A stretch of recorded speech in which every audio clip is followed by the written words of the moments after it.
আসসালামু আলাইকুম। সারা বাংলা ডটনেটের বিশেষ আয়োজন সারা বাংলা ফোকাসে সবাইকে আমন্ত্রণ জানাচ্ছি। আমাদের আজকের বিষয় করোনা কালের কূটনীতি। আমাদের আজকের বিষয়ের আলোচনার জন্য আমাদের সঙ্গে যুক্ত হয়েছেন সাবেক পররাষ্ট্র সচিব মোহাম্মদ তৌহিদ হোসেন। স্যার, আপনাকে স্বাগত। আমাদের সঙ্গে ধন্যবাদ। আরো আছেন জাহাঙ্গীরনগর বিশ্ববিদ্যালয়ের অধ্যাপক শাহাব ইনাম খান। স্যার, আপনাকে স্বাগত।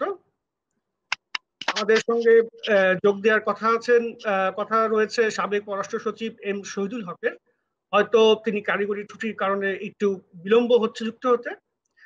তো আমরা আজকের যে আলোচনার বিষয় করোনাকালের কূটনীতি, আমরা আসলে একটা কঠিন বাস্তবতার মধ্য দিয়ে যাচ্ছি। পৃথিবী এখন যে যুদ্ধে লিপ্ত, সেই যোদ্ধাকে আসলে যার সঙ্গে যুদ্ধ করছে তাকে দেখা যাচ্ছে না। অদৃশ্যমান এক শক্তির বিরুদ্ধে যুদ্ধ চালিয়ে যাচ্ছি আমরা। আসলে শেষ পর্যন্ত এটার পরিণতি কি হবে এখন পর্যন্ত এটা অনাবিষ্কৃত। কিন্তু এই করোনা বা নোভেল করোনা ভাইরাসের আঘাতে গোটা পৃথিবী আসলে লন্ডভন্ড হওয়ার পথে। কিন্তু এই সময়েও বিশ্বের প্রত্যেকটি রাষ্ট্র বসে নেই, যে যার মতো করে নিজেদের স্বার্থ গোছানোর জন্য কাজ করে যাচ্ছে। আমাদের প্রতিবেশী দেশের দিকে যদি আমরা তাকাই, ভারতের প্রধানমন্ত্রী নরেন্দ্র মোদী প্রায় সবগুলো করোনায় আক্রান্ত দেশগুলোর সঙ্গে অনবরত কথা বলে যাচ্ছে, যোগাযোগ রক্ষা করে চলছে। আমরা ইরানের দিকে তাকালে দেখা যাচ্ছে সে আমেরিকা সহ শত্রু মিত্র দেশগুলোর কাছে করোনা সহযোগিতা পৌঁছাচ্ছে। ইভেন করোনা কালের ওষুধ নিয়ে যে রাজনীতি আমরা দৃশ্যমান, সেটাও আসলে ওষুধ শিল্পের ইতিহাসকে হার মানিয়েছে। আবার বাংলাদেশের প্রেক্ষাপটে যদি আমরা আসি, তাহলে দেখতে পাই যে জাপান যে করোনা সহায়তা দিচ্ছে বা জাপানের করোনা সহায়তা পাওয়ার জন্য বাংলাদেশ প্রাথমিকভাবে বিলম্ব করেছে, পরবর্তী পর্যায়ে গিয়ে সেটা যোগাযোগ করেছে। এই সময়ের মধ্যেও আমরা রোহিঙ্গাদের অনুপ্রবেশ ঠেকাতে পারিনি, রোহিঙ্গাদের নিতে হয়েছে। মধ্যপ্রাচ্য থেকে আমাদের প্রবাসী কর্মীদেরকে ফেরত পাঠানো হচ্ছে। শুধু মধ্যপ্রাচ্য নয়, আমাদের প্রতিবেশী দেশের পাশে মালদ্বীপ থেকেও শ্রমিকরা ফেরত আসছে। শুধু তাই নয়, এই সময়ের মধ্যে আসলে পুরো বিশ্বই আসলে কঠিন একটা সময়ের মধ্যে দিয়ে যাচ্ছে। তা আমাদের আলোচনা আজকে এইখানেই যে বৈশ্বিক অঙ্গনে বাংলাদেশের স্বার্থ রক্ষায় আমাদের কূটনীতি আসলে কোন পথে আছে, আমরা সঠিক পথে আছি কিনা, বা আমাদের আসলে আরো কি কি উদ্যোগ নেওয়া প্রয়োজন বা কোন পথে যাওয়া উচিত। আমি প্রথমেই যাচ্ছি সাবেক পররাষ্ট্র সচিব তৌহিদ হোসেন স্যারের কাছে। স্যার, এই সময়ে আমরা কোন পথে আমাদের কূটনীতি আছে বা আমরা সঠিক পথে চলছি কিনা? ধন্যবাদ আপনাকে। আসলে তাৎক্ষণিক মূল্যায়ন যে কোনো কিছুরই খুব কঠিন। যে কোনো জিনিসের আপনি যখন, বিশেষ করে কূটনীতিতে যখন কোনো কিছুর ফলাফল দেখতে যাবেন, একটু সময় আপনাকে অবশ্যই দিতে হবে। এখানে কয়েকটা জিনিস ঘটছে যেটা আপনি উল্লেখ করেছেন। এক, আমাদের এক্সপেট্রিয়েট যে বিশাল কমিউনিটি আছে, তাদের অনেকে চাকরি হারাচ্ছেন, এবং যেসব দেশে যারা চাকরি হারাচ্ছেন সেই দেশগুলি তাদেরকে ফেরত দেওয়ার চেষ্টা করবে, এটা কিন্তু খুব অপ্রত্যাশিত না। এটা কিন্তু একটা জিনিস আমাদের মনে রাখতে হবে, প্রত্যেক দেশ কিন্তু তার নিজের স্বার্থ দেখে। কাজেই মালদ্বীপের অর্থনীতি আপনি জানেন যে নির্ভরশীল সম্পূর্ণরূপেই ট্যুরিজমের উপরে। কাজে টুরিস্টরা যদি না আসে তাহলে কাজ থাকবে না, তাদের নিজেদের লোকদের কাজ নিয়ে সমস্যার সৃষ্টি হবে। সেখানে তারা আমাদের লোকদেরকে, তারা তো তাদের স্বার্থেই নিয়েছে আমাদের লোকদেরকে, তাদেরকে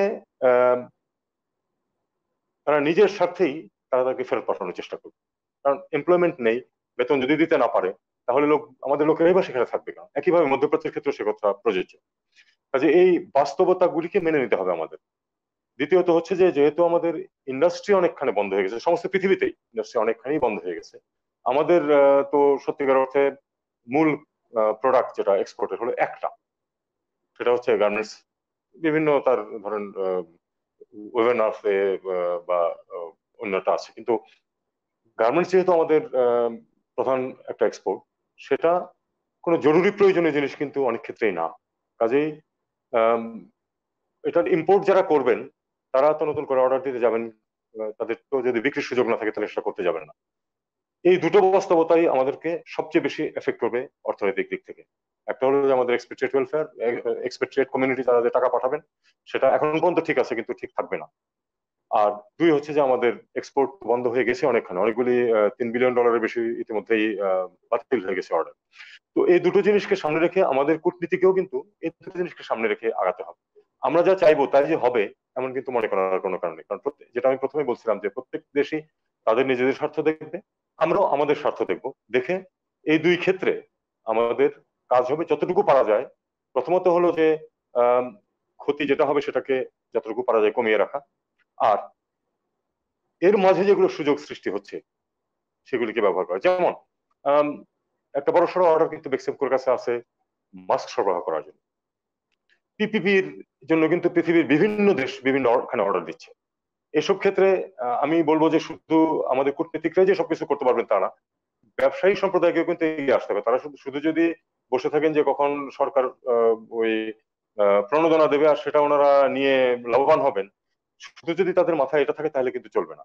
তাদেরও চিন্তা করতে হবে যে এই সুযোগ, এই যে সমস্যা, এটার মাঝে যে সুযোগটুকু আছে সেটাকে কি করে কাজে লাগানো যায়। পাশাপাশি আমি নিশ্চিন্ত আমাদের কূটনীতিকরা অবশ্যই তারা যাতে এটা সফলভাবে করতে পারেন তাদেরকে যথাসম্ভব সহায়তা করবেন।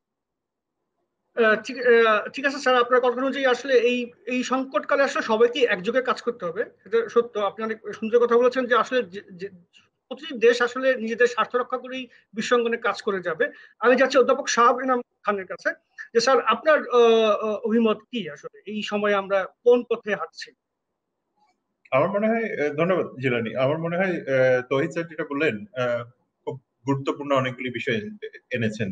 একটা বড় বিষয় হলো যে কূটনীতিতে আসলে খুব সহজে প্রেডিক্ট করা যায় না, বা যে কোনো একটা বিষয়কে বা যে কোনো একটা সার্কামস্ট্যান্সকে একটু সময় নিয়ে ওটাকে আমাদেরকে দেখা দরকার। যেটা মলডিভস বলেন বা মালয়েশিয়া বলেন বা সিঙ্গাপুর বলেন, সেই সব জায়গাতে আমাদের যে লেবার আছেন তারা অনেকেই ফিরে আসবেন, এবং এটা বাস্তবতা। কারণ প্রত্যেকটা রাষ্ট্রের জাতীয় নিরাপত্তা আছে, জাতীয় স্বার্থ আছে, এবং সেই বিষয়গুলিকে কেন্দ্র করেই কিন্তু তারা তাদের ডিসিশন গুলি নেন। তো সেই জায়গায় যেটা স্যার বললেন যে খুব গুরুত্বপূর্ণ একটা বিষয়, যে আমরা ইভ্যালুয়েট করব বা আমরা রিভিউ করব যে কোনো একটা বিষয়কে, সেটার জন্য আসলে আমাদেরকে আরেকটু সময় নিয়ে দেখতে হবে। তবে বেশ কয়েকটা আশার জায়গা আছে, যেটা স্যার আরেকটা বললেন যে বেক্সিম করার অনেকগুলি অর্ডার আছে, এবং এরকম কিন্তু অনেকগুলি ইনভেস্টমেন্টের অপরচুনিটিও আমাদের জন্য তৈরি হয়েছে।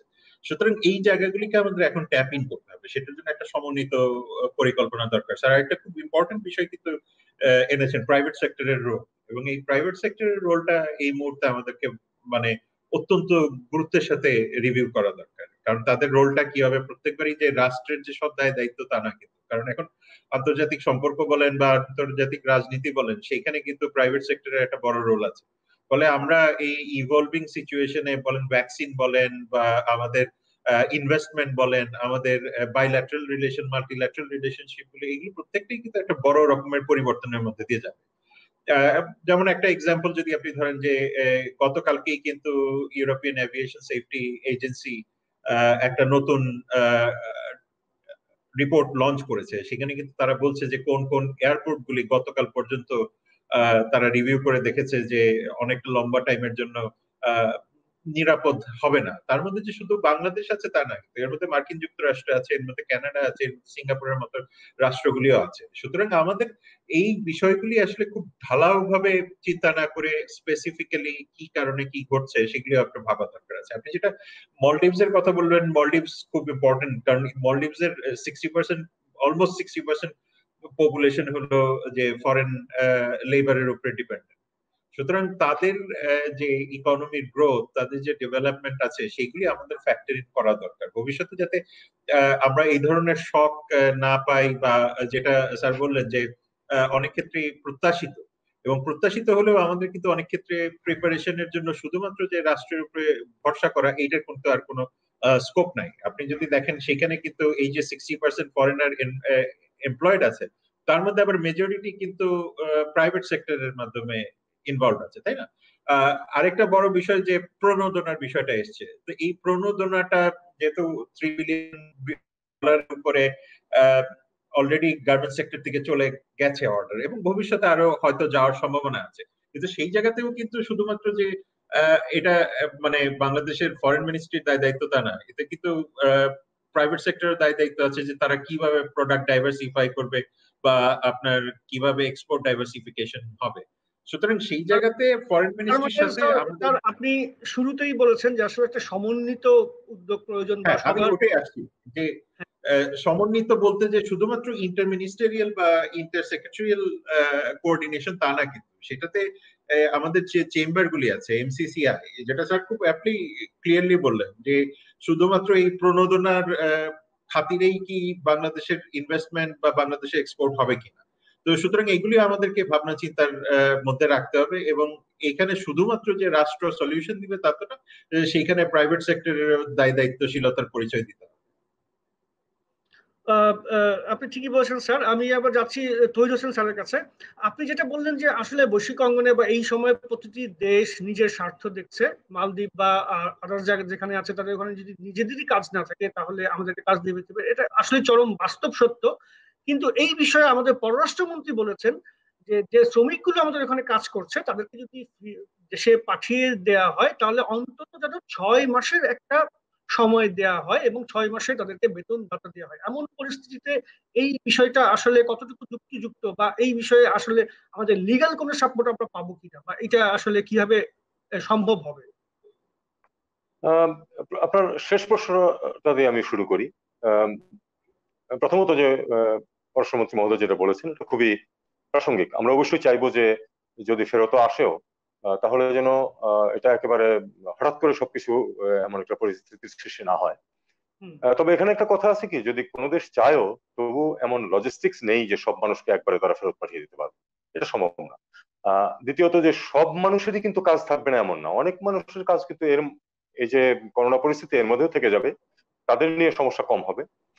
তবে তারপরে যেটা থাকবে, শেষ প্রশ্নটা আমি আসতে চাচ্ছিলাম, সেটা হলো যে আসলে কিন্তু লিগ্যাল যে খুব একটা বড় এখানে সাপোর্ট আমরা পাবো তা না। কারণ আমরা জানি যে আমাদের বেশিরভাগ মানুষ মধ্যপ্রাচ্যে থাকেন। মধ্যপ্রাচ্যের যে দেশগুলো আছে তারা কিন্তু অনেক আন্তর্জাতিক ইনস্ট্রুমেন্টারি তারা সিগনেটরি না, এটা হলো এক। দ্বিতীয় হলো এমনকি কর্মচারীদেরকে যে ন্যূনতম বেতন দিতে হবে এমন কোনো আইনও ওই দেশেও নেই, আর আমাদের চুক্তির মধ্যে তো নেই।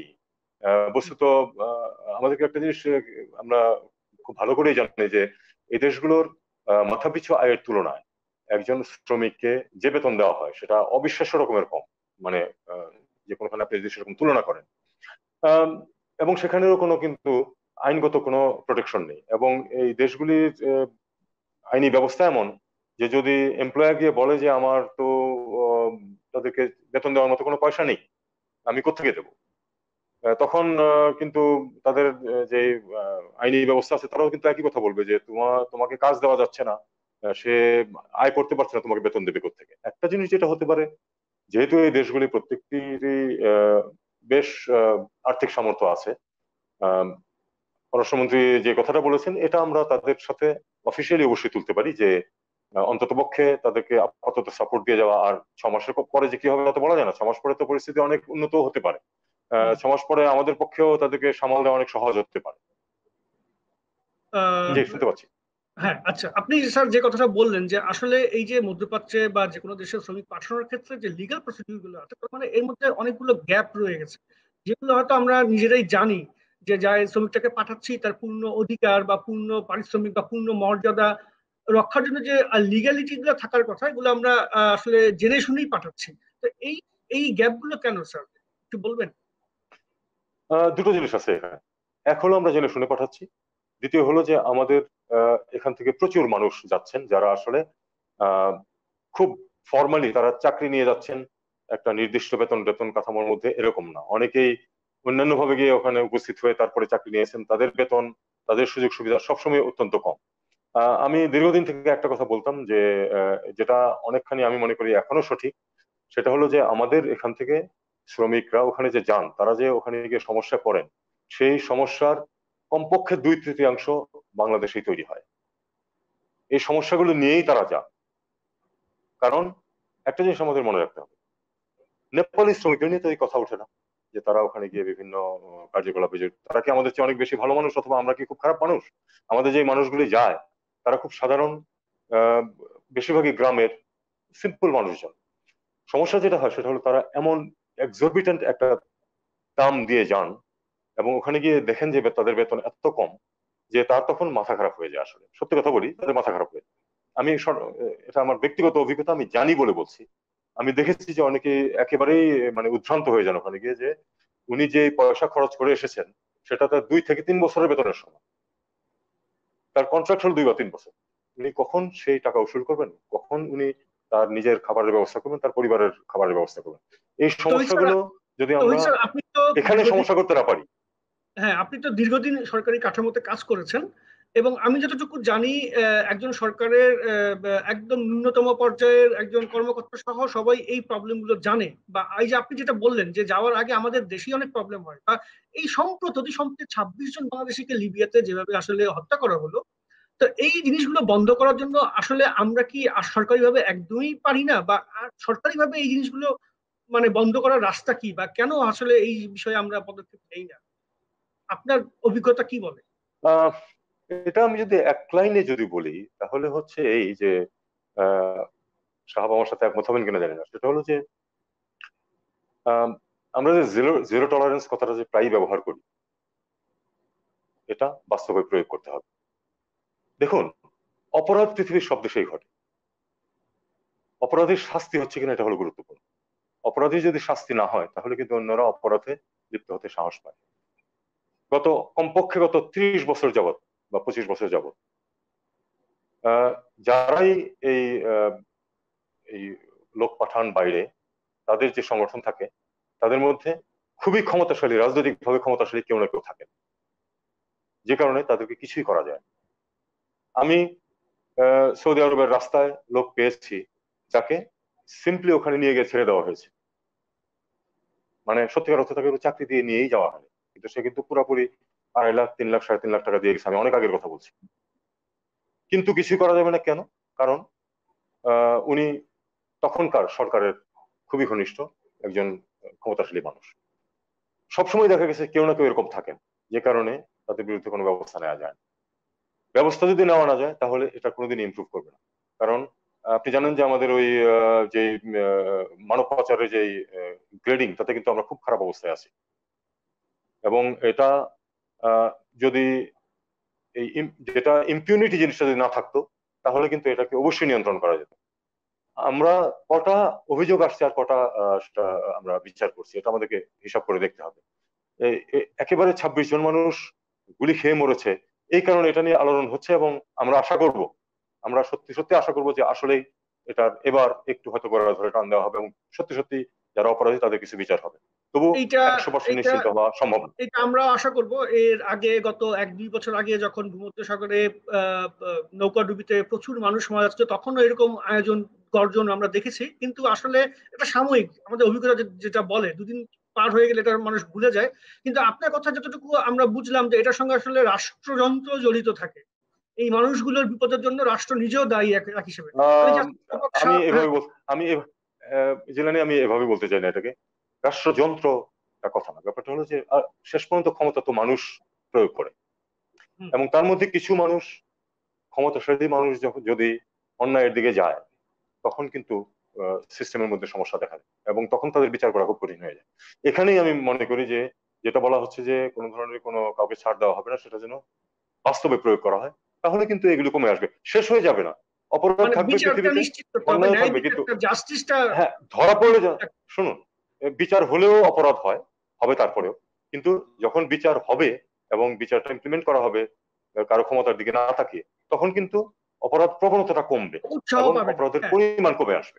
আপনার সঙ্গে পূর্ণ একমত। আপনার সঙ্গে আবার আসছি, আমি যাচ্ছি অধ্যাপক সাহেব ইনাম খান স্যারের কাছে। স্যার, আপনার এক্সপিরিয়েন্স কি বলে এই আমার বিষয়ে? আমার কাছে যেটা মনে হয়, স্যার যেটা বললেন একদম মানে আমি ওনার সাথে সম্পূর্ণভাবে একমত। এখানে অনেকগুলি বিষয় আছে কিন্তু জিলানি, একটা জিনিস বুঝতে হবে যে রাষ্ট্রের কিন্তু আইন আছে, আইনগুলি ইমপ্লিমেন্টেড হচ্ছে কিনা সেটা একটা দেখার বিষয়। আর দ্বিতীয় হলো যে যারা এই ইমপ্লিমেন্টেশনের সাথে থাকেন তারা কতটুকু তাদের দায় দায়িত্ব পূরণ করতে পেরেছেন। সুতরাং রাষ্ট্রযন্ত্রের এটার সাথে কোনো সম্পর্ক না, বা রাষ্ট্রের আইন বা এগুলির সাথে কোনো সম্পর্কিত না, কারণ বাংলাদেশে যথেষ্ট আইন আছে।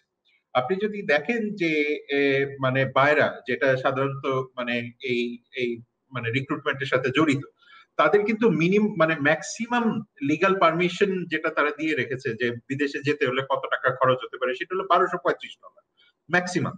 আমি পুরো একটা বছর মলডিভস স্টাডি করেছি, মানে ইউনাইটেড নেশনস এর জন্য। এটা স্যার খুব ভালো করে জানেন যে যেহেতু এখানে একটা সাংঘাতিক রকমের বাংলাদেশি ওয়ার্কফোর্স আছে, পুরোটা সময় আমি এদেরকে স্টাডি করেছি। এবং আমার একটা বড় কাজ ছিল, সেটা হলো যে তাদেরকে বলা হতো আনডকুমেন্ট ইললিগাল মাইগ্রেন্টস, তো যেটা পরবর্তীতে পরিবর্তন করা হয়, যেহেতু আমার সাথে খুব ভালো সম্পর্ক ছিল এবং এই স্টাডির মাধ্যমে, যে এটা অ্যাকচুয়ালি ইললিগাল না, আনডকুমেন্টেড। যেটা হয় যে মানুষ ইললিগাল হয় না, কারণ সে ডকুমেন্ট যেটা নিয়ে গেছে সেই ডকুমেন্ট গুলিতে কোন রকমের ফোর্জারি থাকে, কিংবা ডকুমেন্ট গুলি মানে এমপ্লয়ার নিয়ে যায়, কিংবা ডকুমেন্ট গুলি যে এজেন্ট নিয়ে যায় সে নিয়ে যায়। ফলে তাদের যে একটা ভালনারেবল সিচুয়েশন তৈরি হয়, সেটা যে শুধুমাত্র যে বাংলাদেশের সাথে রিলেটেড তা না, কিন্তু তাদেরকে যারা সৌদি আরবে নিয়ে যাচ্ছেন, তাদেরকে যারা মালদ্বীপসে নিয়ে যাচ্ছেন, তাদেরকে যারা মালয়েশিয়াতে নিয়ে যাচ্ছেন, আপনি বোট ক্রাইসিসের কথা তুলে এনেছেন, যে এই বোট কেউ না কেউ তো এটা ফ্যাসিলিটেট করছে। ফলে আমরা দেখলাম যে তাদেরকে নিয়ে, যেটাকে ডিপ্লোম্যাটিক্যালি তাদেরকে রাখবো কি রাখবো না, কি করব কি করব না, সেটা হলো আপনার রাষ্ট্রের পলিসিগত বিষয়। কিন্তু এই ঘটনাটা যে ঘটলো, তাদের সাথে যে যারা জড়িত ছিল, আপনি কি দেখেছেন যে তাদের কারো বিচার হয়েছে? তাদেরকে আইনের কাছে এনে পুরোপুরি ভাবে এটা দেখানো হয়েছে যে এরা জড়িত ছিল এবং এদেরকে আমরা প্রসিকিউট করেছি? এগুলি কিন্তু নাই। আপনি যদি দেখেন যে এই যে মলডিভসে যে আমাদের মাইগ্রেন্ট সম্প্রদায় আছেন, তাদের যদি আপনি ইনকাম দেখেন, ম্যাক্সিমাম $200 থেকে $220, এবং মালে শহরে বা অন্যান্য শহরে সেখানে কিন্তু লাইফ এক্সপেন্ডিচার অত্যন্ত উপরে, মানে ভেরি হাই।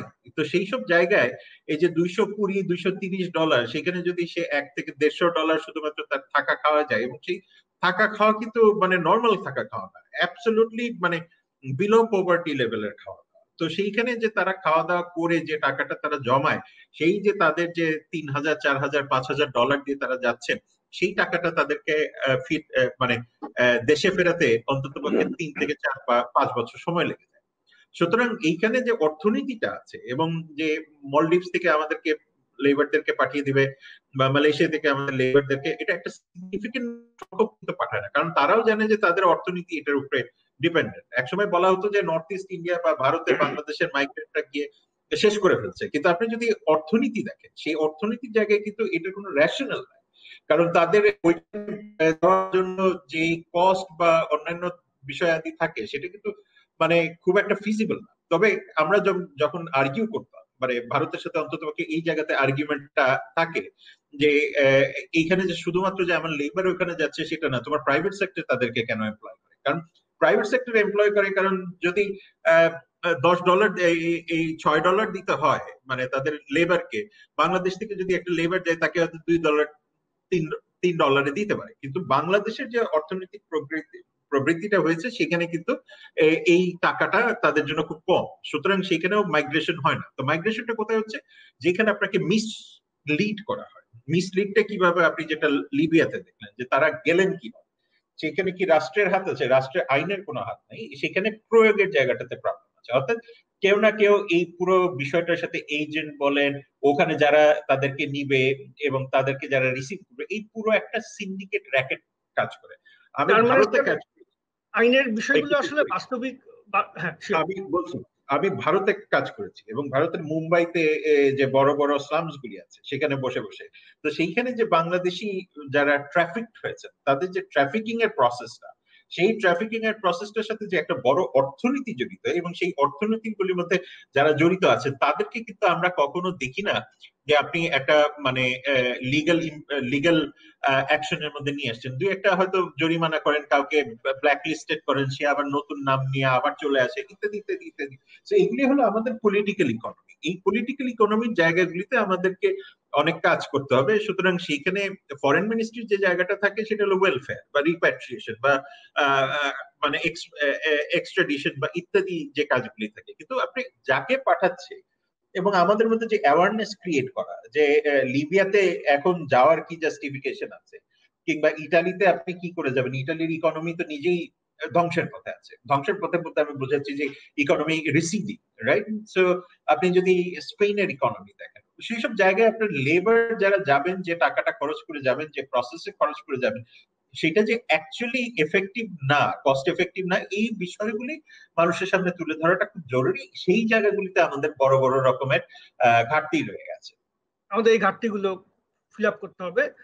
আপনার কাছে আবার আসবো, যাচ্ছি তো তহিদ স্যারের কাছে।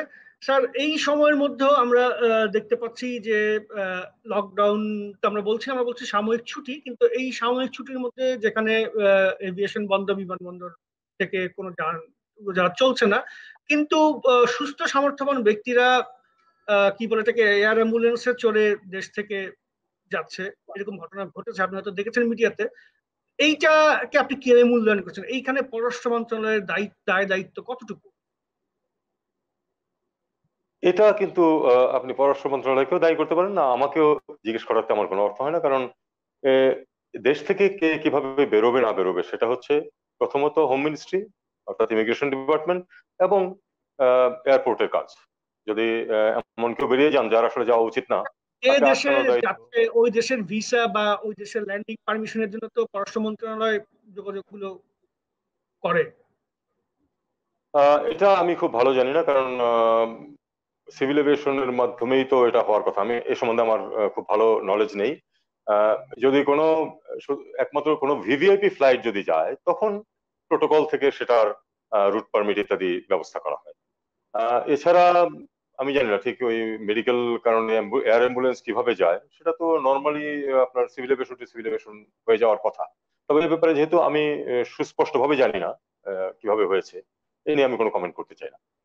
অধ্যাপক শাহাব ইনাম খান, এই বিষয়ে আপনার কোনো মন্তব্য? প্রশ্নটা আরেকবার করবেন, আমি একটু কেটে গেছিল।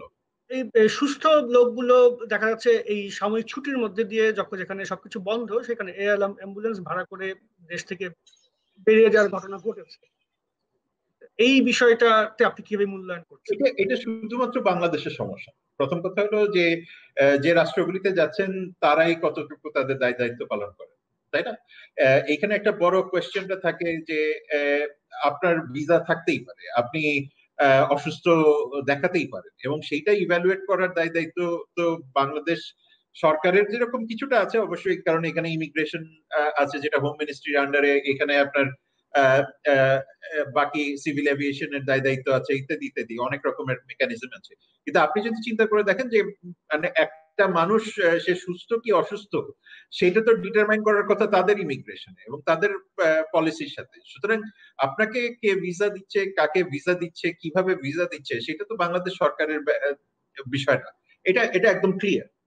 অর্থাৎ আমি যদি থাইল্যান্ড যেতে চাই, আমি যদি সিঙ্গাপুর যেতে চাই, আমি আমেরিকা যেতে চাই, সেটা তো আমাদের ফরেন মিনিস্ট্রির যতটা না কনসার্ন, তার চেয়ে বেশি কনসার্ন আমি যদি ফরেন মিনিস্ট্রির কাজে না যাই বা সরকারি কোনো কাজে না যাই। সুতরাং সেই ক্ষেত্রে কি দাঁড়ায়? সেই ক্ষেত্রে রেসপেক্টিভ অথরিটি, অর্থাৎ রেসপেক্টিভ দেশের তো একটা কনসুলেট থাকে বা একটা ভিসা রেজিম থাকে, সেটার মাধ্যমে।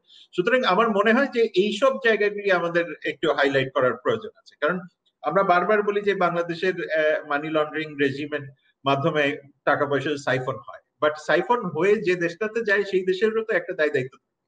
অর্থাৎ তারা যে টাকাটা রিসিভ করেন বা তারা যে টাকাটাকে ইউজ করেন, তাদেরও মানে আমি প্রায়ই আমার বিদেশি বন্ধুদের সাথে আর্গু করি যে একটা বুয়েটের ছাত্র বা একটা জাহাঙ্গীরনগর বিশ্ববিদ্যালয়ের ছাত্র বা ঢাকা ইউনিভার্সিটির ছাত্র টপ রেজাল্ট পাওয়া তার হয়তো আর্থিক সামর্থ্য থাকে না, কিন্তু তোমার ওখানে ভিসা চাইতে গেলেই তার বিচিত্র রকমের সমস্যা হতে থাকে। কিন্তু আবার যেখানে দেখছি যে কোয়েশ্চেন থাকে, মানে অর্থাৎ মানি লন্ডারিং বা মানে আনএক্সপেক্টেড ফাইন্যান্সিয়াল ইনভলভমেন্ট থাকে, মানে সেই সব ক্ষেত্রে খুব বেশি কিন্তু মানে স্ট্রং রিজার্ভেশন আমরা দেখতে পাই না, তাই না? মানে সুতরাং এই ক্ষেত্রে আসলে বোথ পার্টিকেই আসলে লায়াবিলিটি বা বাংলাদেশের ক্ষেত্রে যেটা হলো যে বাংলাদেশের ক্ষেত্রে আপনি বলতে পারেন যে আইন প্রয়োগের ক্ষেত্রে হয়তো বা আমাদের দুর্বলতা আছে, কিন্তু যেই দেশে যাচ্ছে বা যেই দেশে তারা নামছেন সেই দেশেরও তো আইন বা অন্যান্য প্রটোকল বিভিন্ন রকমের বিষয় আছে। সুতরাং সেগুলি আমাদের মানে যার পকেটে টাকা আছে বিভিন্ন দেশই আসলে আইন কিনতে পারে। ওকে স্যার, এখানে সাহেব একটুখানি এখানে দ্বিমতের সুযোগ আছে, সেটা হলো যে অধিকাংশ দেশের কিন্তু রেজিম এরকম যে বিদেশ থেকে যদি অর্থ আসে সেটাকে আটকানো হয় না। এটা আমাদের দেশেও কিন্তু মোটামুটি তাই। এই যে কেউ এখানে $1 মিলিয়ন নিয়ে আসলে আমরা কিন্তু তাকে প্রশ্ন করি না, আনলে বরং তাকে আমরা অনেকটা ভিআইপি হিসেবে ট্রিট করি।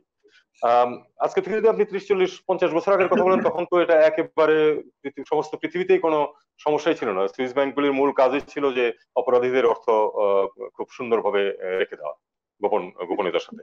এগুলি একটু একটু পরিবর্তন হচ্ছে, কিন্তু এই পরিবর্তন হতে সময় লাগবে। এই জন্য যে যারা বেনিফিটেড হয় তারা বেনিফিটটাকে সহজে ছাড়তে রাজি হবে না। যাচ্ছে যে বিভিন্ন দেশে টাকা, তারা দেখতে পাচ্ছে যে টাকা যাচ্ছে, কিন্তু তারা তো দেখছে যে তাদের অর্থনীতিতে যেহেতু এটা অ্যাড হচ্ছে, ক্ষতি হচ্ছে না, কাজেই তারা যতটুকু না করলেই নয়, শুধু আইনগতভাবে সেটুকু সহায়তাই করবে, এর চেয়ে বেশি কিছু করবে না। জি স্যার, আমি একটু অ্যাড করি জিলানি, আপনারা স্যার খুব ইম্পর্টেন্ট একটা পয়েন্ট এখানে নিয়ে এসেছেন। কারণ এখন কিন্তু স্যার ওই মানি লন্ডারিং অ্যাক্ট গুলি বা স্ট্র্যাটেজি গুলি অনেক বেশি আগের চেয়ে স্ট্রিনজেন্ট হচ্ছে। মানে এখন কিন্তু সহজেই মার্কিন যুক্তরাষ্ট্রে টাকা ঢোকানোটা খুব ডিফিকাল্ট। ফলে বিভিন্ন রাষ্ট্রগুলির মধ্যে যে প্রবণতা আছে, আপনি অ্যাবসলিউটলি স্যার কারেক্ট, এই টাকাগুলি যে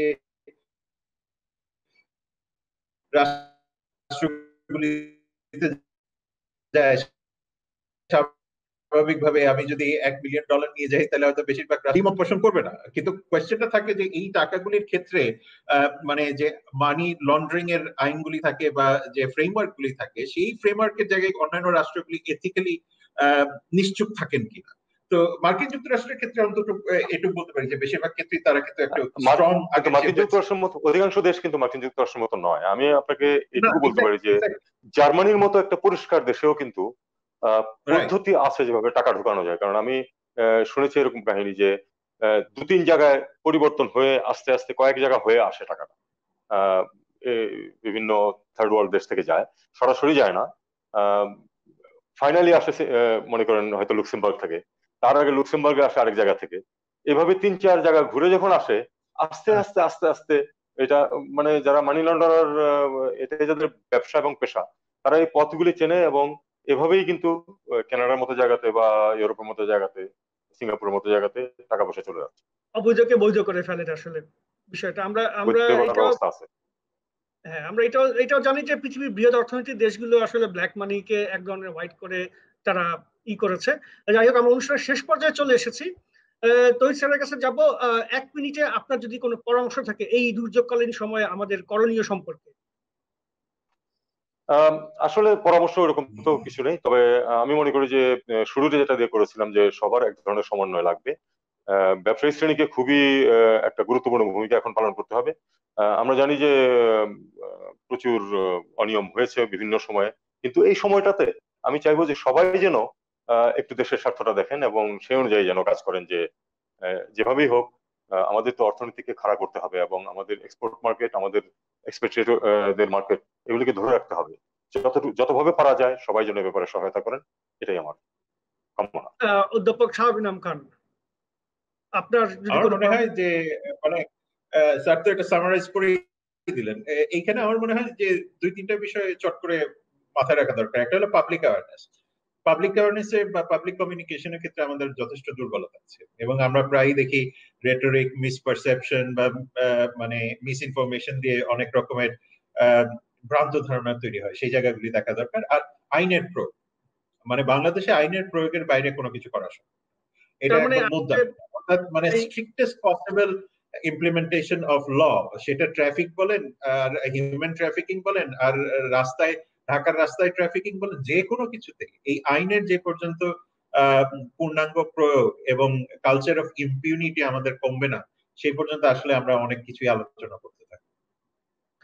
ধন্যবাদ স্যার। আপনারা ঠিকই বলছেন যে আসলে এই দুর্যোগ মোকাবেলা করতে হলে আমাদেরকে সমন্বিতভাবে উদ্যোগ নিতে হবে, সবাইকে একসঙ্গে কাজ করতে হবে, এবং সবার আগে যেটা প্রয়োজন আসলে আইনের বিধানগুলো বা আইনের শাসনগুলো বাস্তবে প্রয়োগ করতে হবে। আপনাদের তহিদ স্যার আপনাকে ধন্যবাদ, শাহাবুল ইসলাম খান স্যার আপনাকে ধন্যবাদ জিলানী। ধন্যবাদ দর্শক যারা কষ্ট করে এতক্ষণ আমাদের আলোচনা শুনলেন, আপনাদেরকে ধন্যবাদ। আজকের মতো এখানেই বিদায় নিচ্ছি। আবার দেখা হবে আগামী বুধবার। সঙ্গে থাকুন, সময়টা ভালো না, ঘরে থাকুন, সুস্থ থাকুন। ধন্যবাদ।